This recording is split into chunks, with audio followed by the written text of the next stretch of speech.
오늘 하나님의 말씀은 사도행전 13장 13절에서 16절 말씀이 되겠습니다. 우리 다 함께 교독하시겠습니다. 바울과 동행하는 사람들이 바보에서 배 타고 밤빌리아에 있는 버가에 이르니 요한은 그들에게서 떠나 예루살렘으로 돌아가고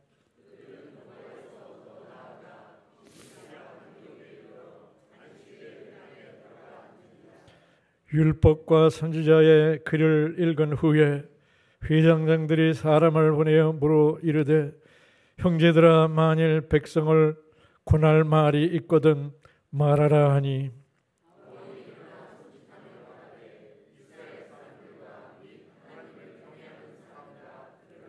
아멘.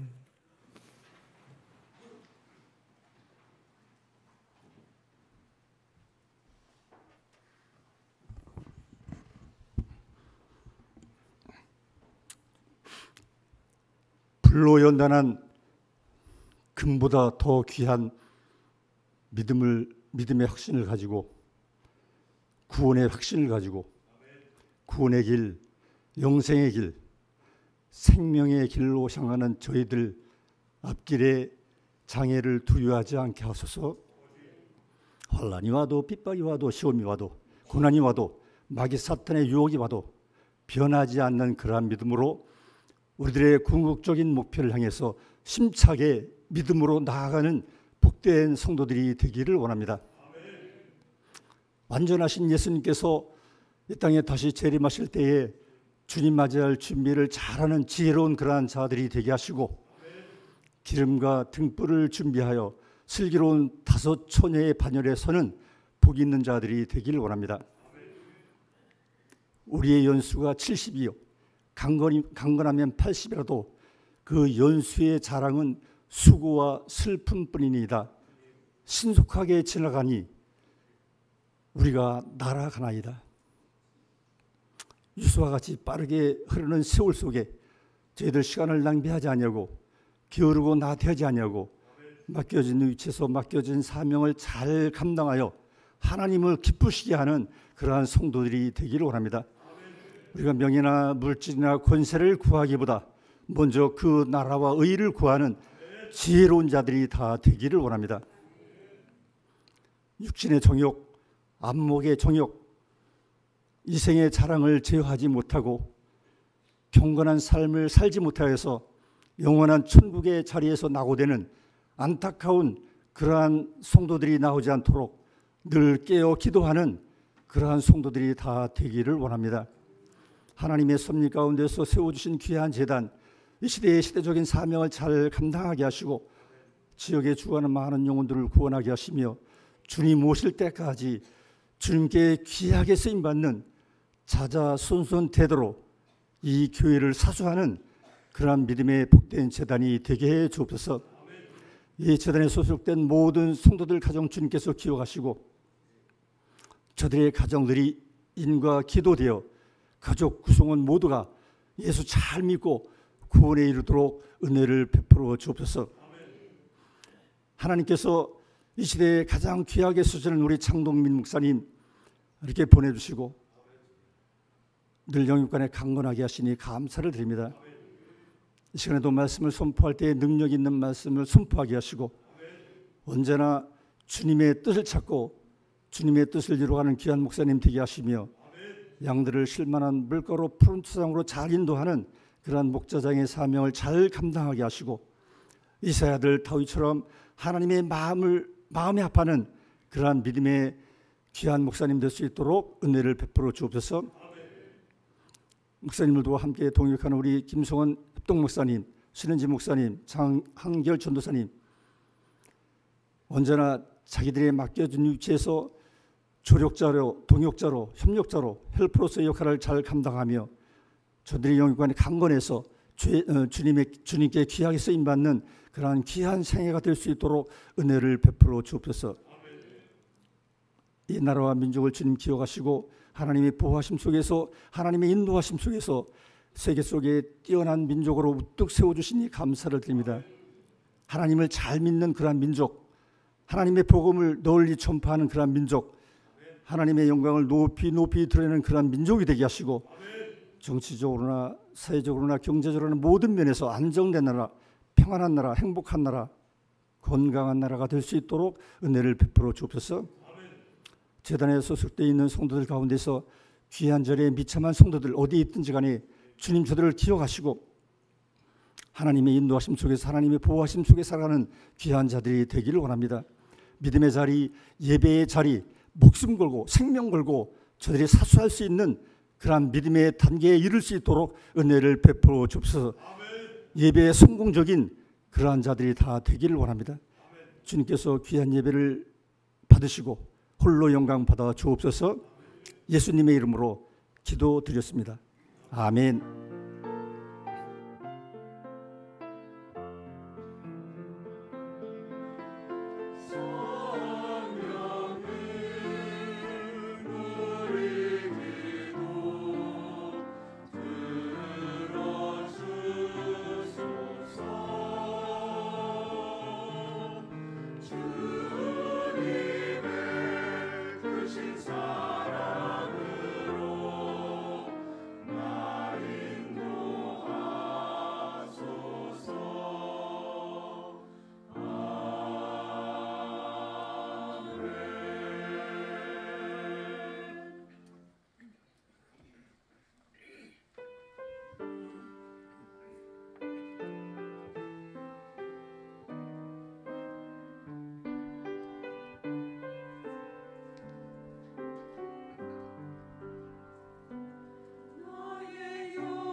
바울은 영적 그런 자세, 아주 철저하게 영적인 사람으로 그가 이 세상에 어떻게 해서 그 삶이 그렇게 세상의 빛으로 비치며 살아갈 수 있었을까?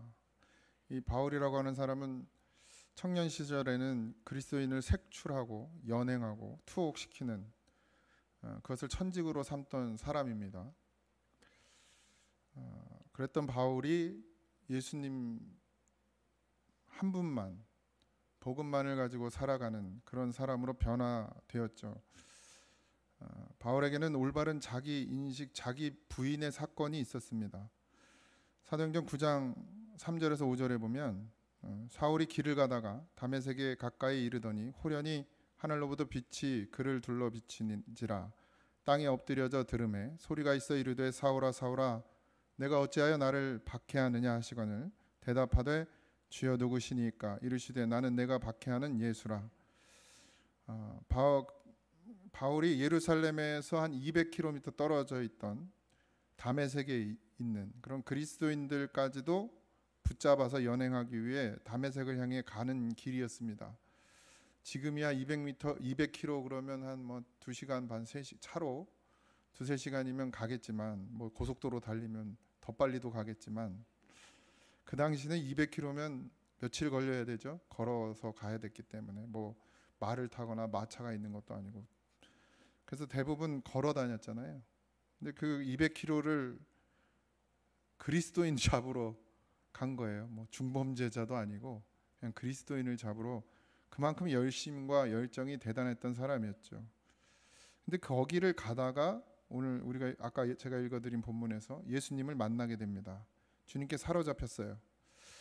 자기가 부정하던 죄수 예수가 부활하신 메시아인 것을 깨닫게 됩니다. 우리가 부정하고 십자가에 못 박아 죽였던 그분이 구약 성경에서 하나님께서 예언하신 메시아, 구원자 예수라는 것을 전하지 않고는 견딜 수 없는 그런 상태, 그게 바울의 영적 상태였어요. 그런 상태가 되었다는 거예요. 다메섹에 있는 유대교인들이 볼 때, 그러니까 다메섹에 갔잖아요. 그러니까 유대교인, 그리스도인 말고 유대교인들이 봤을 때 그 유대교 열혈 청년이었던 바울이 뭐가 된 거예요? 배교자가 된 거죠. 그러니까 유대교를 배신한 게 된 거예요. 배교자가 돼서 왔어요. 그러니까 가만둘 거겠어요? 배신자니까 차라리 그냥 그리스도인이면 그런데 그렇게 열심히 하던 놈이 배신을 했어요. 그러니까 죽이려고 하죠. 그래서 바울이 피신을 해서 홀로 아라비아 광야에서 성경에는 경건의 훈련이라고 되어 있는데 경건의 훈련을 거치고 나서 다시 예루살렘으로 올라갑니다. 예루살렘으로 올라간 이유는 사도들과 함께 복음을 증거하기 위함이었습니다.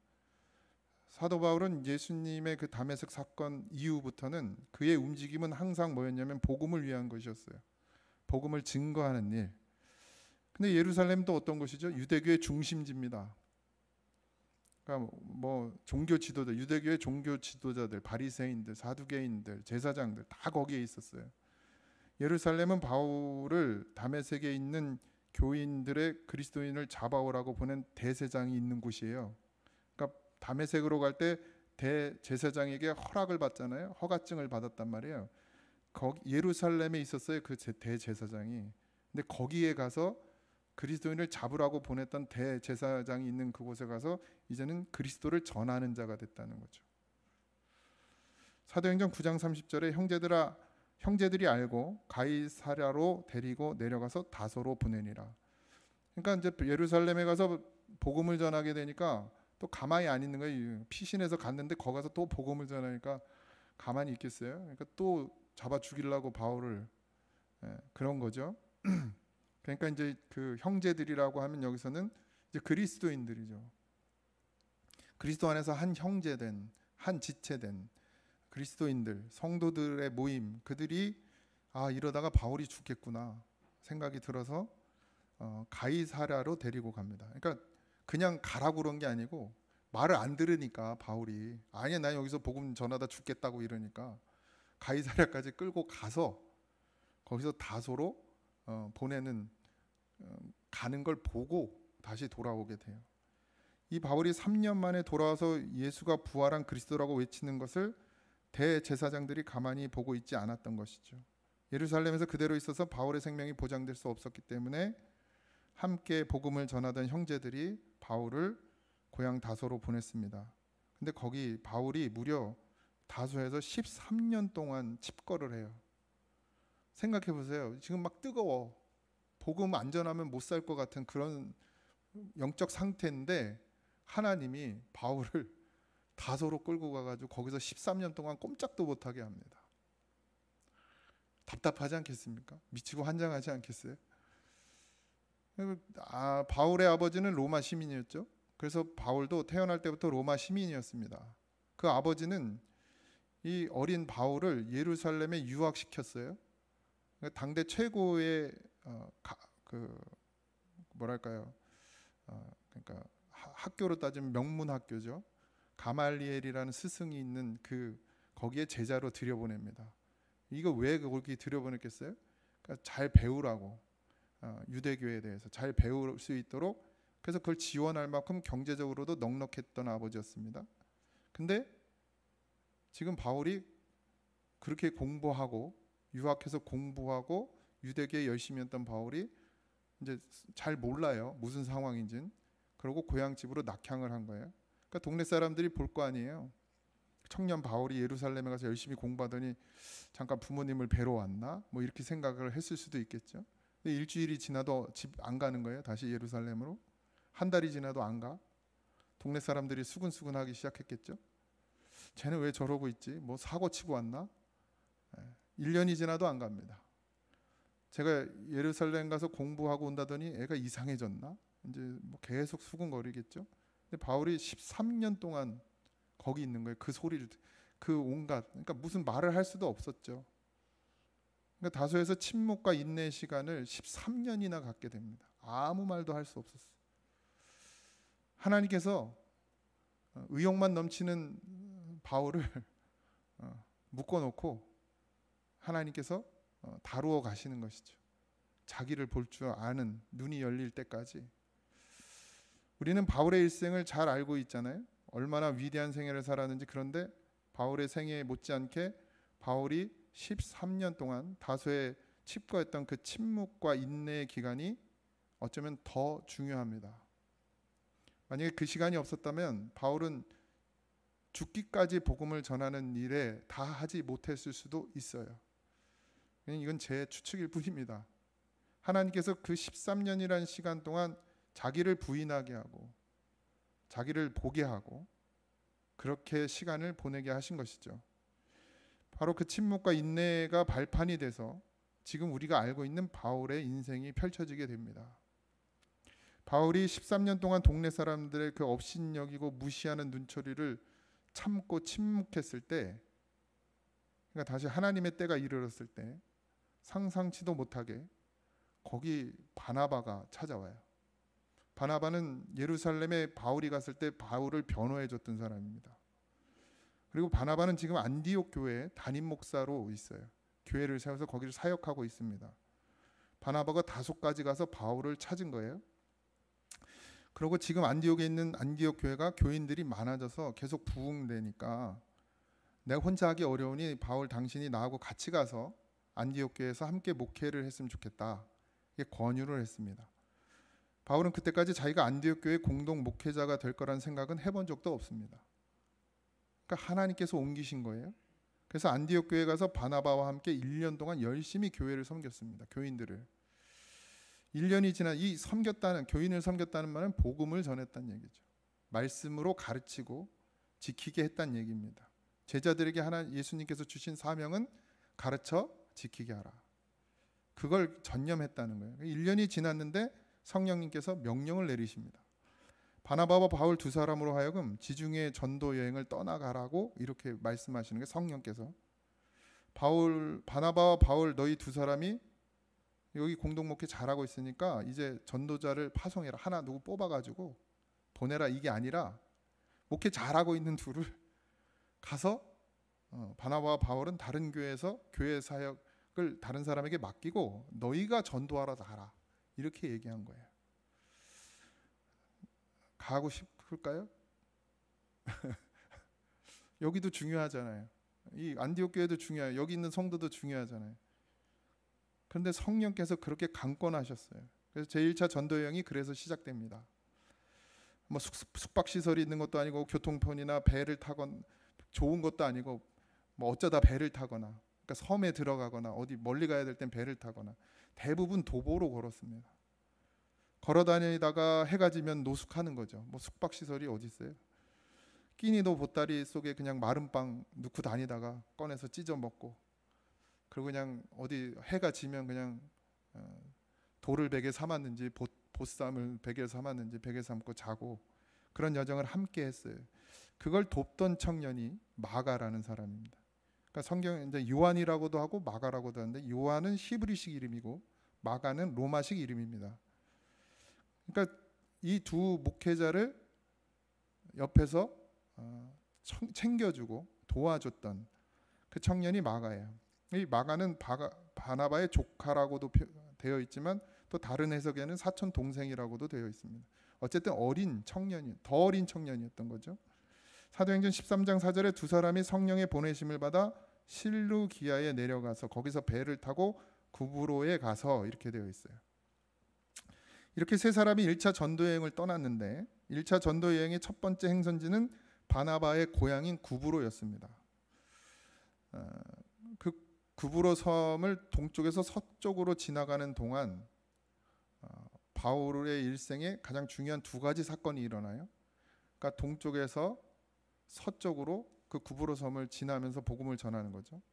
어떤 사건이 일어나냐? 첫 번째 사건은 그 섬을 지나는 동안 이 전도팀 3명이지만 이 전도팀의 리더가 바나바예요. 그죠?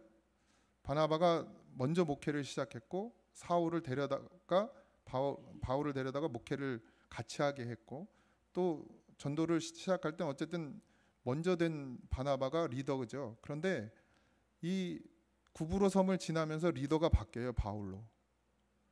성경의 유대인들은 이름을 함부로 쓰지 않습니다. 순서도 성경에 나와 있는 이름의 순서가 서열이에요. 서열. 그러니까 그냥 뭐 우리는 뭐 기역, 니은, 디귿, 리을로 순서로 만약 굳이 순서를 잡자면 그렇지만 성경은 서열대로 이름을 써요. 전도 여행을 시작할 때는 바나바와 바울 순서로 이름이 기록되어 있습니다. 아까 말씀드린 것처럼 바나바는 담임 목사고 바울이 이끌어 주었기 때문에 바나바가 리더가 되는 것이 맞죠. 그런데 구브로 섬을 지나는 동안에 순서가 바뀌었어요. 아마도 교회 목회 현장에서는 바나바가 담임 목사로서 뛰어난 목회적 자질을 가지고 이끌었는지 모르겠으나, 전도 현장에 나갔더니 바나바보다는 바울의 전도의 능력이나 믿지 않는 자들에게 복음을 전하는 능력이 탁월했다는 것이죠. 어떻게 보면 바울은 좀 강하죠. 강성이에요. 바나바는 이렇게 품고 수용하고 포용하는 힘이 강한 사람입니다. 근데 바울은 좀 내치는 스타일이었어요. 그러니까 그런 거친 선교 현장에서는 바울이 더 바울의 그런 사역이 먹혔나 봐요. 바울이 리더가 된 거죠. 그때부터 성경의 이름이 바울이 먼저 나오고 그 다음에 바나바가 나와요. 근데 바나바가 아무런 불평을 하지 않습니다. 바나바의 성품이에요. 이게. 그때부터 바울의 2차 전도 여행, 3차 전도 여행, 마지막 참수당하는 로마 전도까지 계속해서 바울이 리더로서의 사역을 감당합니다. 전도 사역에 있어서.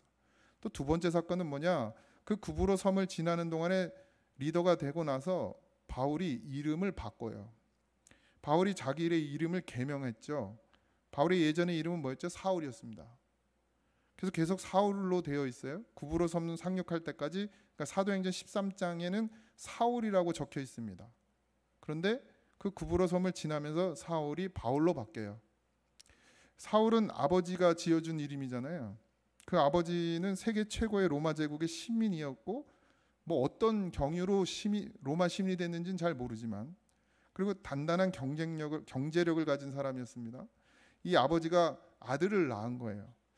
그러고는 사울이라고 이름을 지었어요. 그 아버지와 아들 사울은 베냐민 지파입니다. 그러니까 이스라엘 역사 초대 왕 사울 왕이 베냐민 지파예요. 그러니까 왜 사울이라고 했는지 좀 이해가 가시겠죠. 베냐민 지파 사람들은 자기 지파가 이스라엘 역사 최초의 왕을 배출했다는 그런 굉장한 자부심을 갖고 있습니다.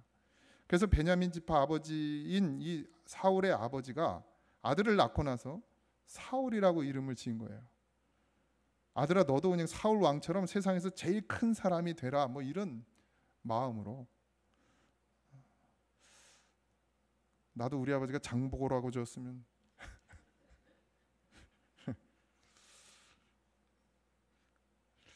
그래서 그 아들은 아버지의 염원대로 청년 때 유대교에 의해서 큰 사람이 이미 되었죠. 아까 말씀드렸던 것처럼 다메섹에 있는 예수 믿지 않는 사람들을 잡으러 갈 때 혼자 간 게 아니라 대제사장이 사울을 불러서, 여러분 이게 대제사장이 사울을 불렀다, 아무나 부르는 게 아니에요. 쉽게 얘기하면 국무총리를 아무나 만나지 않잖아요. 대통령을 아무나 만날 수 없잖아요. 뭐 대검장을 아무나 만날 수 없잖아요. 그러니까 대검장을 만나서 너 가서 걔 잡아와, 이렇게 된 거예요. 특명을 내린 거죠.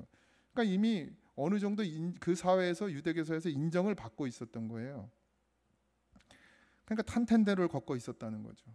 그런데 구브로 섬을 지나면서 아버지가 지어준 이름을 버립니다. 그리고는 자기 이름을 바울로 바꿔요. 바울이라고 하는 이름의 뜻은 작다라는 말이에요. 작다, 작은 자. 또 이게 원래 동사, 그러니까 파우오에서 나오는 단어인데, 파우오라는 단어는 멈추다라는 말입니다. 그러니까 거기서 파생된 이 바울이라는 것 이름이 작다라는 뜻이에요. 그러니까 나는 스스로 큰 사람이 되는 것을 여기서 멈추겠다는 얘기죠. 그런 의미를 담고 있는 거예요. 그러니까 그동안은 내가 성공하려고 살았는데 이제는 이제 그게 필요가 없는 거예요. 그리고 바울로 이름을 바꿔서 나는 작은 자다. 하나님이 바라볼 때 난 더 이상 큰 사람일 수가 없다. 하나님 앞에 난 작은 자다. 이걸 바울은 자기의 이름으로 고백하고 있는 거예요. 그러니까 그 순간부터 바울은 이제 내가 아니라 내 안에 그리스도로 사는 빛의 사람으로 사는 것이죠. 하나님 앞에서 가장 작은 자가 될 때 하나님의 빛이 그 안에서 발현하게 되는 거예요. 우리는 스스로 빛을 낼 수 있는 존재가 아닙니다.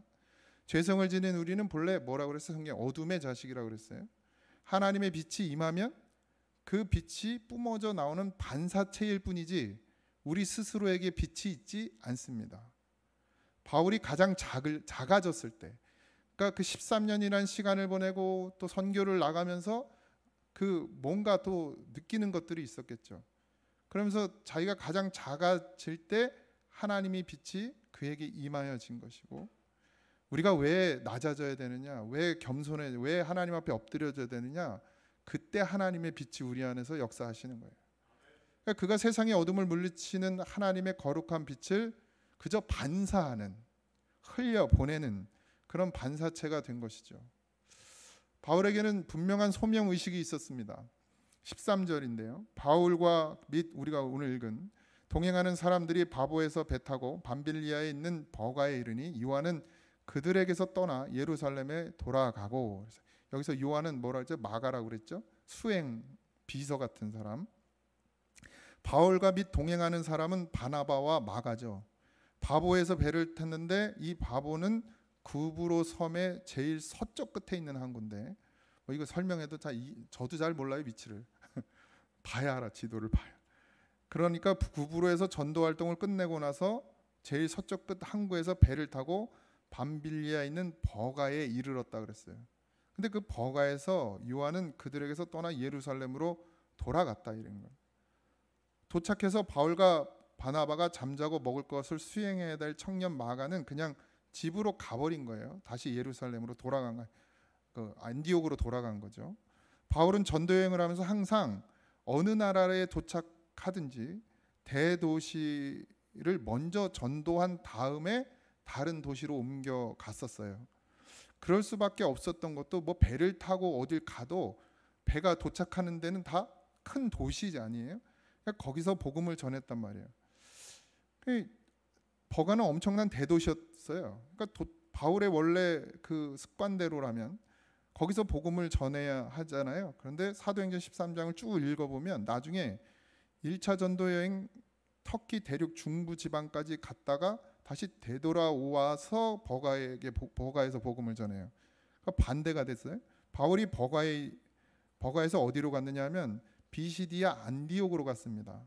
비시디아 안디옥은 버가에서 200km나 떨어져 있는 해발 1000m 고원지대의 도시예요. 버가에서 BCD 안디옥을 가기 위해서는 해발 2000m의 고봉들로 이루어져 있는 타우루스 산맥을 넘어야 돼요. 그러니까 거길 가긴 상당히 어려웠거든요. 대도시 버가에 도착해놓고 버가에서 복음을 전하지 않고 타우루스 산맥을 넘어서 200km 떨어진 해발 1000m의 BCD 안디옥을 찾아가는 거예요. 타우루스 산맥은 산맥 자체가 험하기로도 유명하지만 당시의 강도의 소굴이었습니다. 바울이 고린도 후서에서 복음을 전하면서 내가 강도의 위협도 여러 번 당하였는데 이렇게 표현한 적이 있는데, 이 산맥을 건너면서 바울이 강도들을 만났을 것이라는 게 신학자들의 정설입니다. 그러니까 왜 그 힘든 곳을 바울이 찾아갔을까요? 비시디아 안디옥이라고 하는 그 땅은 로마 행정구역상 갈라디아에 속한 땅입니다. 갈라디아. 여러분들 아시죠? 갈라디아 교회. 그렇게 개척이 돼요. 그러니까 바울이 비시디아 안디옥을 찾아갔던 것은 로마 제국의 갈라디아 땅에 첫 발을 디뎠다는 말이 되는 거예요. 갈라디아 교회를 세우는 첫 발. 나중에 갈라디아 교인들에게 편지를 쓰면서 이렇게 말합니다. 갈라디아서 4장 13절에 내가 처음 육체의 약함으로 말미암아 너희에게 복음 전한 것을 너희가 아는 바라, 이렇게 표현해요. 그러니까 지금 상태가 어땠다는 거예요? 바울이 아파 있어요. 아파요. 내가 처음에 갈라디아 땅 BCD 안디옥 첫 발을 내디딜 때 그때 내가 질병에 걸려서 너희들을 찾아간 것을 너희들이 알지 않느냐, 이런 갈라디아서에 그런 표현이 있거든요. 바울이 이렇게 얘기한 거예요. 바울이 도착한 버가는 온도가 아주 높아요. 다습한 지대입니다. 습기가 많아요. 그래서 예로부터 온갖 전염병이 아주 많은 도시였습니다. 따라서 버가가 도착한 바울이 말라리아나 뭐 이런 여러 가지 풍토병에 걸렸을 확률이 있다는 거예요. 그러니까 이미 어떤 병인지 모르지만 이미 바울이 병에 걸려 있었어요. 풍토병에 걸린 바울이 그러면 곧장 배를 타고 다시 안디옥으로 돌아가서 내 몸을 추스리고 치료를 받아야 되잖아요. 일단 병이 났으니까. 거기선 치료할 수가 없으니까. 그리고 다시 시작하지 뭐 그게 그렇게 할 수 있어요. 근데 그가 정한 다음 행선지가 고온다습한 버가와는 정반대인 자연 그 1000m 공기가 건조하고 시원한 그런 지역을 선택한 거예요. 그러니까 타우루스 산맥을 넘어서 그 시원한 곳으로 가서 복음을 전하는 것. 그러니까 바울은 지금 치료받을 시간이 없어요. 그 시간도 아까운 거예요. 그러니까 내가 지금 버가에서는 아프니까, 그리고 계속 이 상태로 여기 있다가는 더 아파지니까, 환경이 그러니까. 그럼 여기서 지금 복음을 전할 수 없는데 내가 치료를 받을 시간조차도 아깝다, 복음을 위해서. 그러니까 차라리 시원하고 공기가 건조한 그곳에 가서 복음을 전하면서 그냥 저절로 낫기를 바랬던 거예요. 그 시간조차도. 그래서 병자의 몸을 이끌고 그 험한 먼 길을 떠납니다. 그러면서 버가에서 수행을 하던 청년 마가가 납득이 안 되는 거죠. 여기도 있는데 왜 거기까지 가냐부터 시작해서 그동안 여정 가운데 이제 어리다 그랬잖아요. 그러니까 바나바와 바울처럼 뭐 성령의 감동을 받은 것도 아니었고, 이제 권면해서 아마 바나바가 사촌 동생이 조카이니까 권면을 해서 너가 같이 가자 이렇게 됐겠죠. 그러니까 그 여정이 너무 힘들었던 거예요. 근데 바울이 또 이 버가는 그래도 대도시니까 좀 안심이 되잖아요. 근데 바울이 정말 아무것도 없는 그냥 강도 만나 죽을 수 있는 그곳으로 간다고 그러니까 이제 마가는 더 이상 이제 난 못 가겠다 이렇게 된 거예요. 그래서 마가가 돌아가게 됩니다. 그래서 바울이 마가하고 그때부터 이제 안 좋죠. 바울이 풍토병에 걸려버렸고 풍토병에 걸린 바울이 전도팀의 리더니까 그 다음 행선지를 결정하는 거예요. 근데 그 이해를 마가는 이제 그 바울의 마음을 다 이해하지는 못했던 것이죠. 14절 그들이 버가에서 더 나아가 비시디아 안디옥에 이르러 안식일에 회당에 들어가 앉으니라 이렇게 되어 있어요. 어쨌든 뭐 간단하게 성경엔 했지만 그 200km를 그 산을 넘어, 그러니까 그냥 평지도 아니고 산맥을 넘어서 200km를 간다고 생각해 보십시오. 강도와 모든 그 어려움이 있는 그곳에. 근데 어쨌든 들어갔어요. 먼 거리고 위험천만한 길이고 풍토병까지 걸려 있어요. 지금 바울은 몹시 힘든 상황입니다. 뭐 어떻게 표현할 수가 없어요. 근데 거길 갔어요. BCD 안디옥 그렇게 힘겹게 찾아갔습니다. 사실 그렇다 그러면 이제 시원한 곳에 갔잖아요. 공기도 좋고. 그러면 이제 며칠 쉬어야죠. 몸을 추스려야 될 거 아닙니까? 복음을 전하려면. 근데 다음 날이 뭐예요? 안식일이에요. 안식일은 뭐죠? 유대인들이 회당에 모여서 말씀을 듣고 강론하는 시간입니다. 예배가 있는.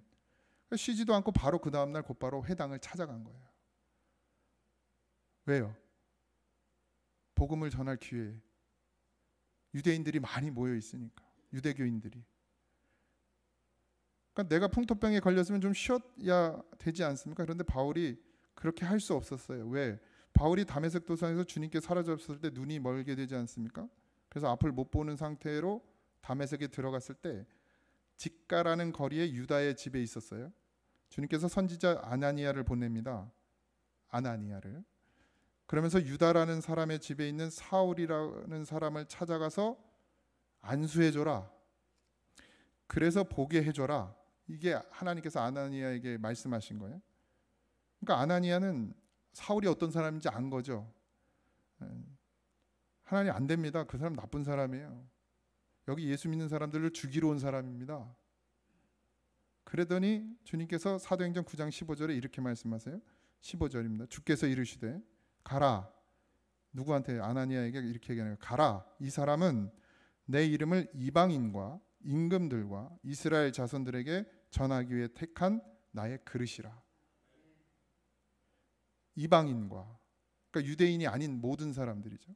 임금들, 그러니까 지위 막론하고, 그다음에 이스라엘 자손들까지도, 유대인들까지도, 그러니까 모든 사람이죠. 한마디로 모든 걸 떠나서 세상의 모든 사람에게 복음을 전하기 위해서 내가 택한 나의 그릇이다. 그러니까 아나니아가 내가 보기에는 저 바울이 나를 방해하는 사람처럼 보이는데 하나님은 아니라는 거예요. 바울은 이 세상 모든 사람 중에 한 사람이라도 더 구원해내기 위해서 내가 택한 나의 그릇이다. 바울은 이걸 알았어요. 하나님이 나를 왜 택하셨는지 알았단 말이에요. 그러니까 내 코끝에 호흡이 있을 때 한 사람이라도 더 복음을 전해야 되는 게 바울의 사명이었어요.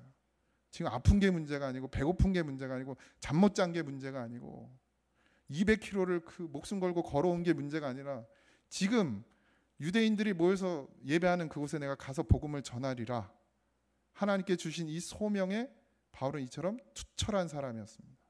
그래서 병을 얻은 몸으로 그 험한 산, 위험한 타우루스 산맥을 넘어서 강도들의 소굴을 뚫어서 해발 1000m 비시디아 안디옥까지 찾아가서 아픈 몸을 이끌고 바로 다음날 안식일이 되자 복음을 증언하기 위해 회당회를 찾아간 거예요. 그게 빛입니다. 그게 빛된 삶이에요. 우리가 교회 와서 예배드리고 하나님 말씀을 배우는 것은 이 예배당에서 이불 깔고 천년만년 살기 위함이 아니죠. 이 세상의 어둠을 물리치는 빛으로 살기 위함입니다. 우리 한 사람 한 사람이 세상에 주어진 모든 직무, 그러니까 소명과 책임, 하나님이 우리에게 주신 그걸 다 할 때 비로소 하나님의 빛이 우리를 통해서 세상에 반사되게 되는 것입니다. 바울은 끝까지 철저하게 하나님 중심적인 사고와 삶으로 살았어요. 15절입니다. 율법과 선지자의 글을 읽은 후에 회당장들이 사람을 보내어 물어 이르되 형제들아 만일 백성을 권할 말이 있거든 말하라 하니.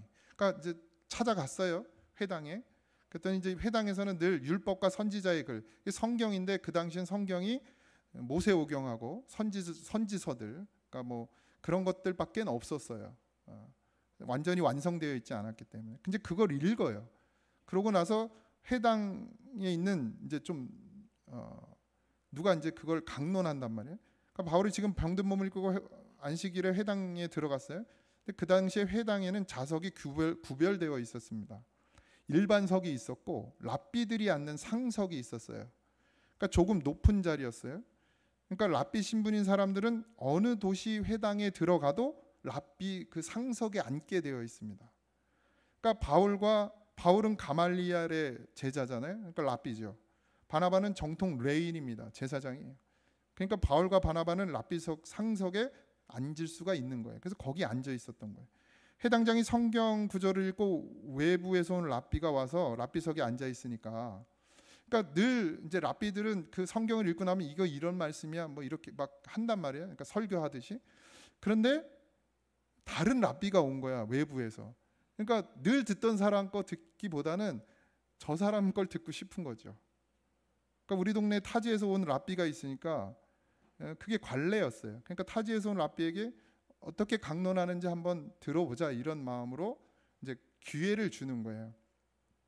그러니까 새로운 강론을 듣고 싶은 거죠. 그래서 부탁합니다. 그래서 바울과 바나바에게 혹시 무슨 강론해 주실 것이 있는지 이렇게 물어본 거예요. 이 말씀을 듣고 우리에게 하실 말씀이 있냐 이제 물은 것이죠. 그러니까 바울이 일어나서 손짓하며 말하되 16절인데 이스라엘 사람들과 및 하나님을 경외하는 사람들아 들으라 이랬어요. 사실 이제 바울이 리더라는 게 여기서도 드러나죠. 아픈 몸이고 힘든 몸인데 바나바가 해도 되잖아요. 그런데 바울이 일어납니다. 그리고는 손짓을 해요. 이 손짓하며 말하되 이랬는데 이스라엘 사람들아 유대인, 그러니까 이스라엘 사람들아 이건 유대인들을 향해서 하는 말이에요. 또 및 하나님을 경외하는 사람들아, 그러니까 여기에 이방인도 있어요. 다른 지역에서 회당을 짓고 유대교 사람들이 모여서 예배를 드리니까 그 지역에 사는 사람들도 유대교에 들어온 사람들이 있다는 거예요. 그러니까 그들을 이방인이라고 한 거예요. 이방인들 중에서 하나님을 믿고 회당에 온 사람들. 그러니까 그 사람들에게 손짓하면서 들어라, 내 말 좀 들어라, 이렇게 된 거죠. 자동차로 3시간 반 이상 걸리는 그 200km의 산맥을 넘어서 걸어가려면 몇십 일이 걸리는, 제대로 취도도 못하고 밥도 먹지 못하고 제대로 잠도 자지 못했고 병약하고 초초한 모습의 바울 아니겠습니까? 아주 골았겠죠. 그 사람이 일어난 거예요. 그러니까 수근수근 저 뭐야? 이렇게 되지 않았겠습니까? 그러니까 행색이라도 좀 좋아야 되는데 행색이 좋겠어요? 거짓골 아니겠습니까? 근데 몸은 아프죠. 사람 같지가 않을 수도 있어요. 피골이 상접했을 수도 있고. 그러니까 보기에 그렇게 좋은 모습이 아니었던 거예요. 그리고 이게 정답은 아니지만 바울이 그렇게 잘생긴 얼굴도 아니었고 키도 작고, 그러니까 수근수근 되는 거예요. 그러니까 바울이 손짓하며 집중하라. 왜? 17절부터 오늘 우리가 읽지는 않았지만 41절까지 그때부터 이제 바울의 설교가 시작됩니다.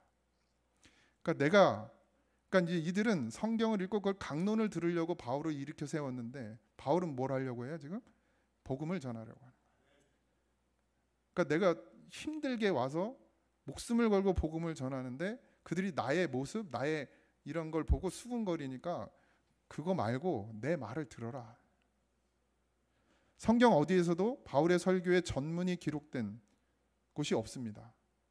바울이 이 땅에서 수없이 많은 설교를 했는데, 복음을 전했는데, 설교에 그 복음의 처음부터 끝까지 전체 전문이 기록된 것은 이 본문이 처음이에요. 처음 기록됐다는 것은 그만큼 이 설교가 중요하단 말이죠. 이 말씀을 전하기 위해서 바울은 목숨을 걸고 왔어요. 그러니까 다른 말 할 수 있겠습니까? 할 수 없어요. 목숨 걸고 왔어요. 뭐 하려고? 예수 전하려고. 그러니까 읽어보시면 아세요. 나중에 집에 가서 읽어보세요. 17절부터 41절까지. 다른 말이 없습니다. 하나님을 경외하는 사람들아 들으라 말하고 목숨도 내어주며 바울이 여기까지 와서 전한 복음은 너희들이 경외하고 섬기는 하나님이 약속대로 다윗의 후손에서 이스라엘을 위하여 구주를 세우셨으니 곧 예수라. 하나님이 죽은 자 가운데서 그를 살리셨다. 이게 바울이 전한 복음입니다. 이것을 전해져야 하고 이것을 들어야 하고 이것을 들어야 살아날 수 있다라는 것을 바울은 알았어요. 그러니까 우리가 사실 읽어보면 우리가 아주 이게 설교야? 이런 내용이에요. 나중에 읽어보시면 다 아는 내용이잖아요, 우리가. 근데 우리가 쉽게 생각하는 거 다 아는 내용을 바울은 자기를 부인하고 하나님이 주신 사명 그거 하나 붙들고 그 먼 여정을 와서 그냥 좀 쉴 수도 있는데 쉬지도 아니하고 이번이 마지막 기회라고 생각하고 이 복음을 전하는 거예요. 철저히 자기를 부인하고 복음을 전하는 사명에 목숨도 아끼지 않고 하나님의 중심으로 살아간 바울, 빛 대신 예수님의 반사체로 산 바울, 우리도 그 길을 걸어가야 될 줄 믿습니다. 찬양하겠습니다.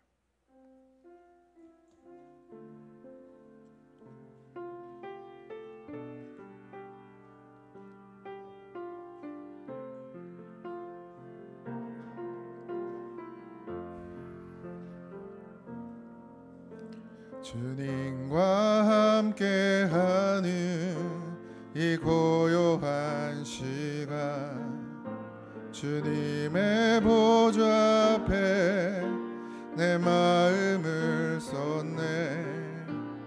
모든 것 아시는 주님께 감출 것 없네.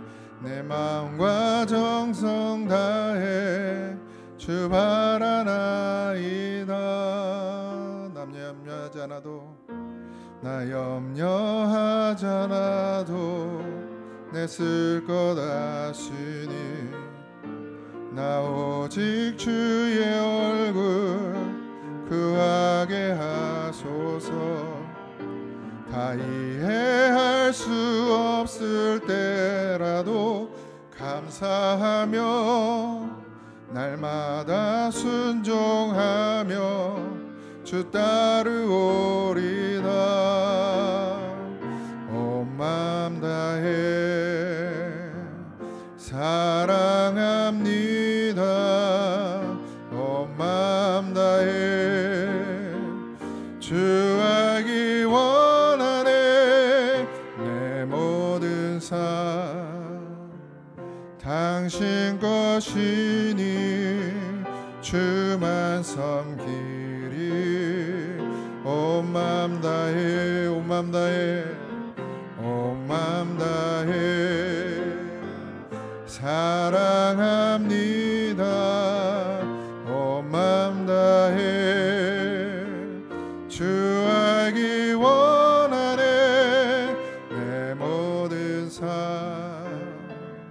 당신 것이니 주만 섬기리. 온 마음 다해. 하나님, 우리를 사랑하셔서 부르시고 내가 너를 택했다. 너는 내 그릇이다. 내가 죽어가는 영혼을 살리기 위해 내가 택한 그릇이다. 그 말씀이 들려지게 하시고, 들려진 그 말씀이 살아내지게 하여 주옵소서. 이제는 우리 주 예수 그리스도의 은혜와 하나님 아버지의 크신 사랑하심과 성령님의 감화 감동 역사하심이 이젠 내가 아니라 작은 자로 살기를 원하는, 빛으로 살기를 원하는 사랑하는 성도들 위해 이제부터 영원토록 함께 하시기를 간절히 축원하옵나이다. 아멘.